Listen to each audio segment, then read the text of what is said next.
Hello Facebook and YouTube family, we're back again, another episode of On the Couch. Your two hosts, of course, Ian Nash from Nash Jingles. How are you, mate? I'm good, John. Yourself? Yeah, good. And John Vogel. Hey, slight change of tact again, away from basses. I mean, we do basses all the time, that's what we do, but we're back to yet another Gibson acoustic of yours. Absolutely. Now, I don't know a lot about acoustics, and I don't know a lot about Gibson acoustics.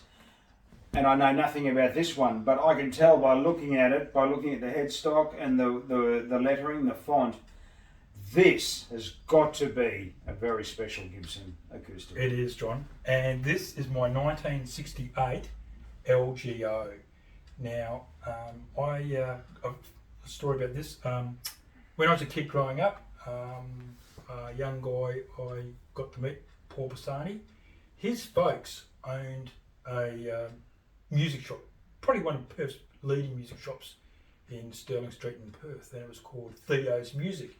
And I must have spent half my hard-earned money when I was working in a bank there, and before that when I was at school.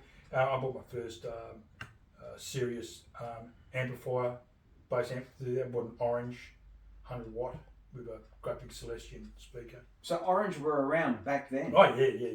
Okay. Yeah. Just, we're talking about 1976, 77. Yep. And anyway, I left school, went to work, moved over to the East Coast, and really lost touch with Paul Bassani.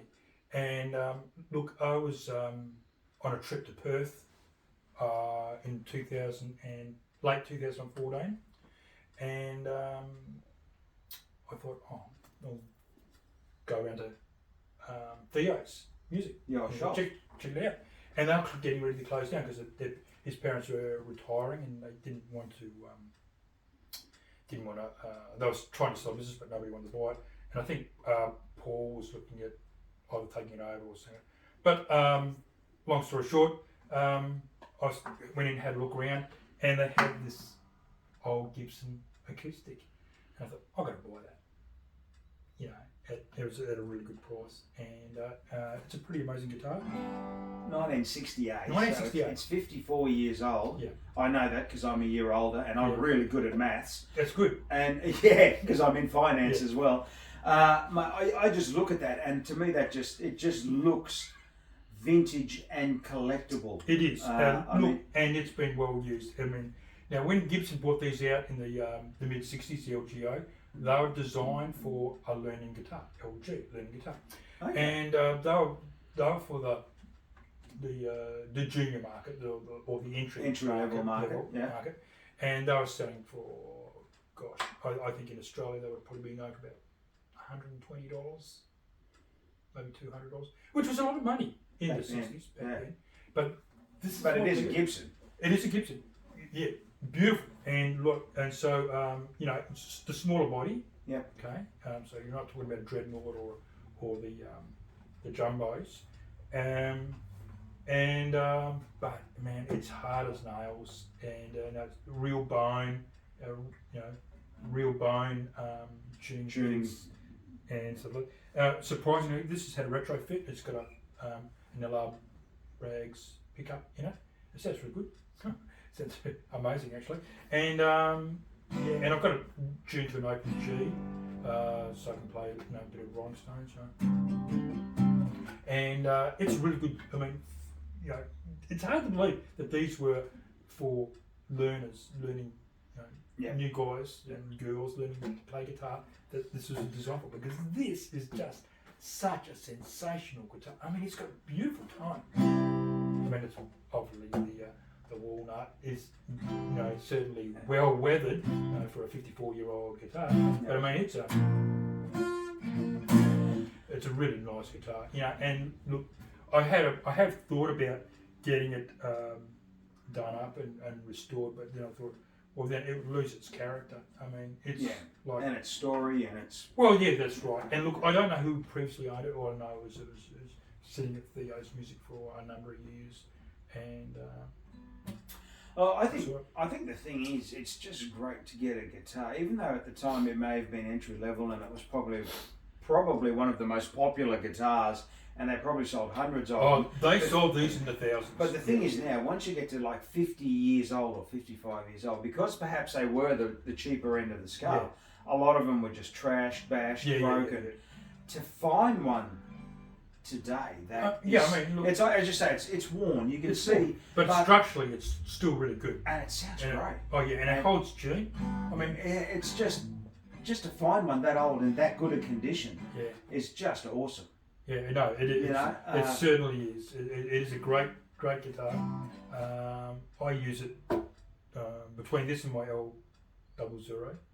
I have that in the normal tuning, but I have this in the Open G.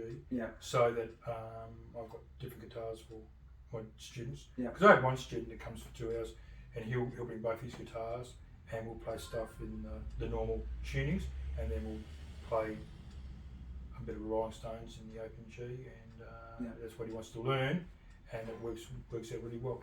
I'm going to put you on the spot. Open G, Rolling Stones. Who else is a big proponent of Open G? Oh gosh, putting you on the spot.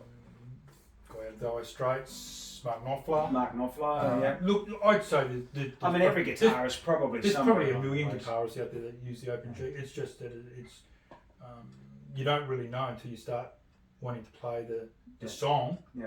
And all of a sudden you think, well, that doesn't work. That doesn't work in E. Yeah, I have a funny feeling. I saw recently on YouTube on a rig rundown with I think Premier Guitar or something. They were going through Steve Perry's rig from Aerosmith. Joe Perry, not Steve Perry was the lead singer for Journey. And I think in his rig, one of his guitars has, I think it's Open G tuning. For and look, one or two of the particular songs. You know? Keith Richard and Ronnie Wood, when they play an Open G, they usually remove the E string, and then only have the 5 strings. That's the normal setup for an Open G. But if you have the if you have the 6 string on, just mute it, don't play it. Yeah, and very good. It's all good. But but like I said, this is a fabulous guitar. 1968. It's all real. Now, normally I ask you to give it a Nash scale. I'm not going to ask you this time because it's dead set 10 out of 10. Well, no, it's not. Oh, no, no. Someone's going to take the emotion out of it. I mean, well, it's a really, really good guitar, and it's one of my favourites. It was the second Gibson I ever owned. Yep. Okay. Look, it's an 8 out of 10. Okay. Only because it is a lower end of the Gibson range. Yep. Okay, so it's an entry level. Still is, but even though it's a vintage buy and vintage plus by 20 years, it's a great guitar. Yep. And but it's no jumbo. Now and that's why you watch our reviews, because when you want the honest deal is what you get. Yeah, well, the thing is, if you want a 10 out of 10 Gibson, you go a jumbo, a J185 or a J200. Yeah. Then you're talking 10 out of 10. Yeah, 10 out of 10s. Awesome. But these, nothing compares to this in its size and body. You can have the smaller Taylors, you can have the smaller Martins and stuff like that. I don't care what you say. That's the one. This is the one. Mate, once again, you enthrall us with a guitar from your collection.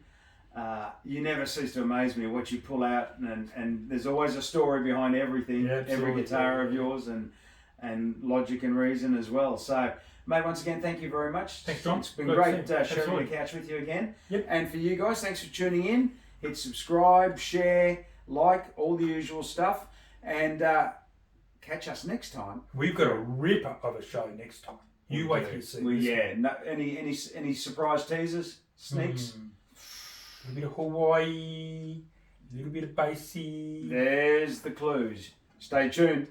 We'll see you then. See you later.